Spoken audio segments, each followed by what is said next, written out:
Coaching क्लासच्या माध्यमातून पीडित मुली आरोपींच्या संपर्कात होत्या। अमरावती लैंगिक अत्याचार प्रकरणात भाजपचे नेते अनिल बोंडेंनी हा खळबळजनक दावा केलाय। कोचिंग क्लासचे सीसीटीव्ही फुटेज तपासा अशी मागणी आता अनिल बोंडेंनी केली आहे।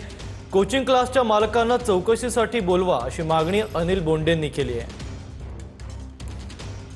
नाशिकच्या आयटी कंपनीतील महिलांच्या लैंगिक शोषण प्रकरणामध्ये एका विशिष्ट हॉटेलमध्ये पार्ट्या केल्या जात असल्याचं समोर आलेलं आहे। दरम्यान याच प्रकरणामध्ये आता एसआयटी कडून नाशिकच्या त्र्यंबकेश्वर रोड परिसरात असलेल्या आनंद रिसॉर्टमध्ये झाडाझडती घेण्यात आलेली आहे आणि या ठिकाणावरती एक रजिस्टर देखील ताब्यात घेण्यात आल्याची माहिती मिळालेली आहे। दरम्यान या रिसॉर्ट हॉटेलमधील काही कर्मचारी असेल त्याचबरोबर व्यवस्थापन असेल यांची देखील कसून चौकशी करण्यात आलेली आहे। दरम्यान याच पार्ट्यांमध्ये हिंदू मुलींसोबत या प्रकरणातील अटक करण्यात आलेले जे संशयित आरोपी आहेत ते त्यांना धर्मांतरणासाठी फूस लावत असल्याचं देखील समोर आलेलं आहे। तपासामध्ये आणखी काय समोर येतं, आणखी कुठल्या गोष्टी समोर येतात हे देखील पाहणं तितकंच महत्त्वाचं असणार आहे।